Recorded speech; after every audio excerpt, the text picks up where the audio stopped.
Hey everybody, welcome back to the channel. Well, I was not planning on starting this video today. I was planning on starting it first thing in the morning. However, I just came out here to my van and tried to start it up to move it out of the way so we could move the boat back here, and it was completely dead. It wouldn't do anything. The dash lights wouldn't come on, nothing. I think what happened was, since I'm dog sitting right now, I keep the van doors open so that the dogs can go in and out all night. And when I open the door, the dome light comes on inside. However, whenever I keep it open, the dome light will turn off after a few minutes.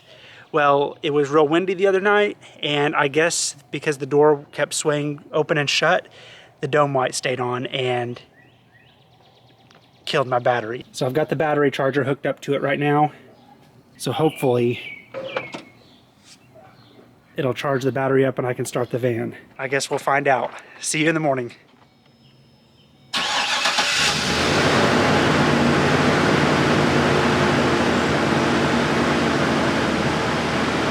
I think I'm gonna let that run for a little bit. Okay, so now that that's done, I'm going to continue working on the walls. There's a few things that I want to get done today. The first thing that I'm gonna have to take care of is, you can see I have a little bit of a gap right here. I'm gonna put a spacer back behind this brown board on this stud right here to kind of close in that gap a little bit.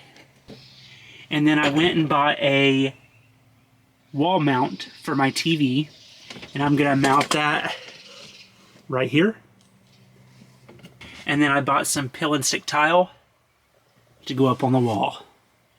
So I'm gonna get started on all of that stuff, and then I'm also today wanting to get some holes drilled in the base of my bed. The reason why is because I want some airflow between the mattress and the base of the bed, just to keep mold from forming up underneath the mattress.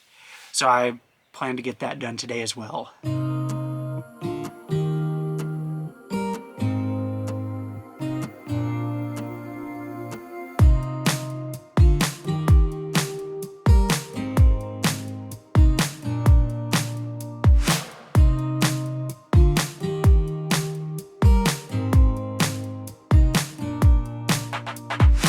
Alright, so now that gap all the way down is gone.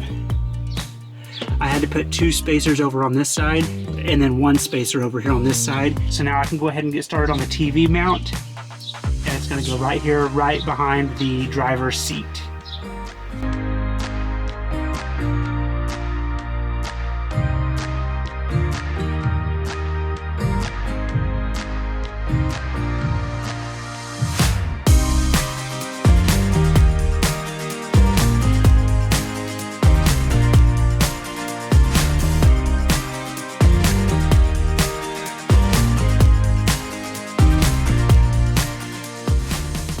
Alright, that looks pretty good.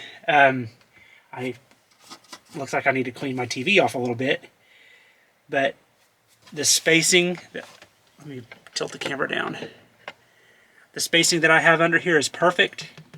And then the top section is perfect for me to have a small overhead cabinet up here. So I think this is going to work out really well. Okay, so a quick change of plans.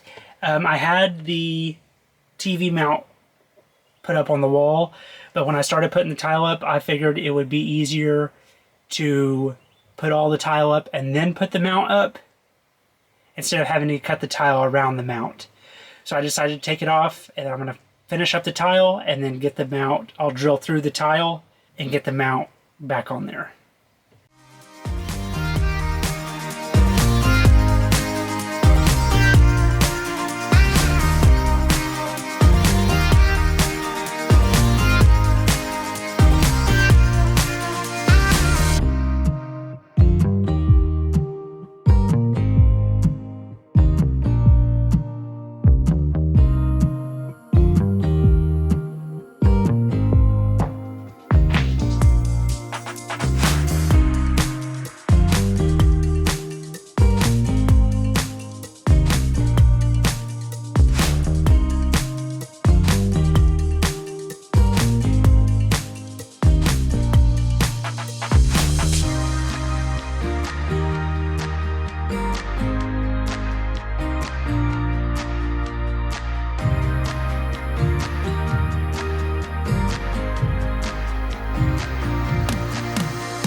Alright, it's the next day, and I have the backsplash finished now, and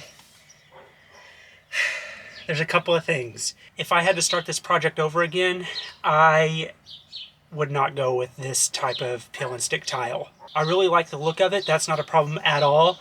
The issue is the tile is very brittle. It breaks real easily, and some places you have to push kind of hard to get them to fit into place, and they were cracking. I have a few in here that are cracked. It's because of the design of the tile, it's hard to tell which ones are cracked. So you can't really notice it, but the fact that it's cracking is enough for me. And I hate giving it a bad review because I do like the look of it, but it would be kind of pointless for me to share this build process with you and not share exactly how I feel about something. So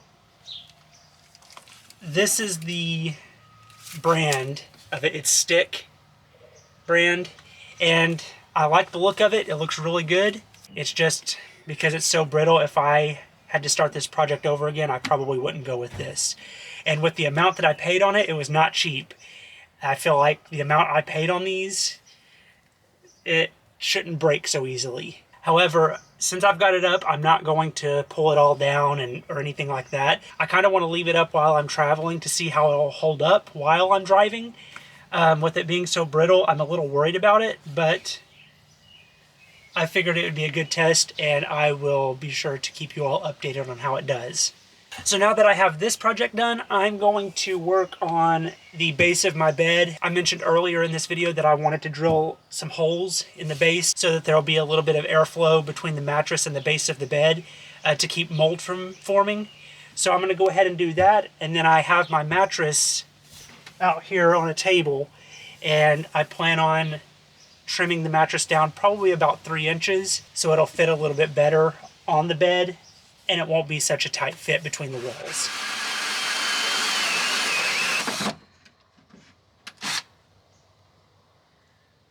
Yep, this is gonna suck.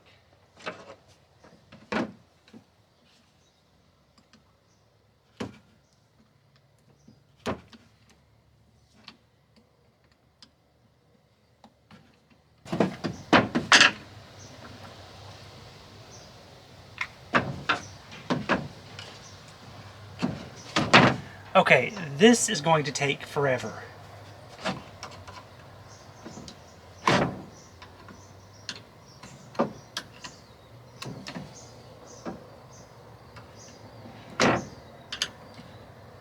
I was kind of hoping that I was going to be able to drill the holes and then the cutouts would just fall to the floor, but I may have to think of something else here. Okay, here's what I'm thinking I may do. Instead of going through and drilling a bunch of holes in this plywood, I have this cross beam right here, and then I have one right here. I think if I add a couple more in here and then add some beams that go horizontally, I think that'll hold my mattress up just fine, and I think that will actually even provide more airflow than drilling a bunch of holes in this plywood. So I think that's what I'm going to do with this. I thought that drilling holes in this was going to be easy, but if I have to pull those cutouts out of that drill bit every single time, this is going to take forever. So I think sometime this week I'm just going to stop by Lowe's and grab a couple more 2x4s and just do some cross pieces, and just do a couple more cross pieces and then run some horizontally, and I think that'll be perfect. However, something that I definitely need to do today is cut this mattress down. There is a zipper up underneath here, so I'm going to pull this cover back and cut about 3 inches off of the mattress, and then I'll just wrap the cover back around it, and then I think that will make it fit a whole lot better between these walls. And I'm pretty sure it'll be easier to make my bed with it cut down as well.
There.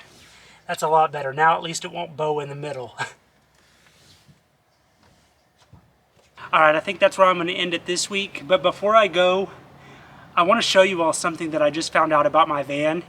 And if any of you have a Chevy Express van or have had one in the past, you're probably going to laugh at me because you probably knew about this.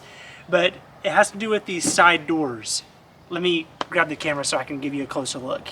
So ever since I got the van, these side doors, this is as far open as I could get them to go. They'll open up just a little bit more, but not much. That's as far open as I've been able to get them. However, I just found this out from another YouTuber that has a Chevy Express van.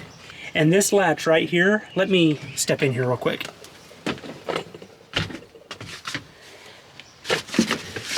So this latch right here, if you close the door a little bit, and then grab it and pull it in, the door will open significantly more. And you can do the same thing with this one over here. Just pull it in and then push it out. So now the doors are wide open instead of being straight out.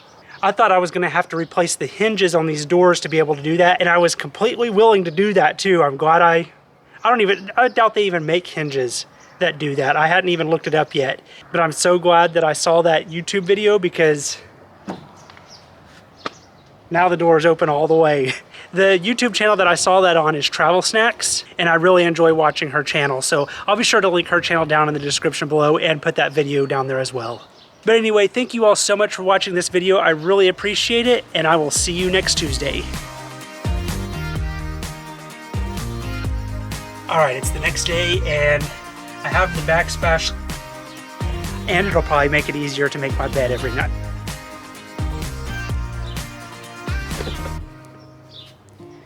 And I'm pretty sure it'll make it easier to make my... Hopefully you cut enough off. Yeah. I probably need 1 inch more. Yeah.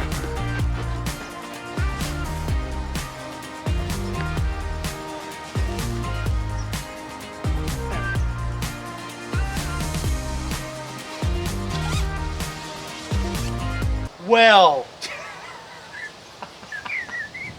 Really? I will never get that unzipped now.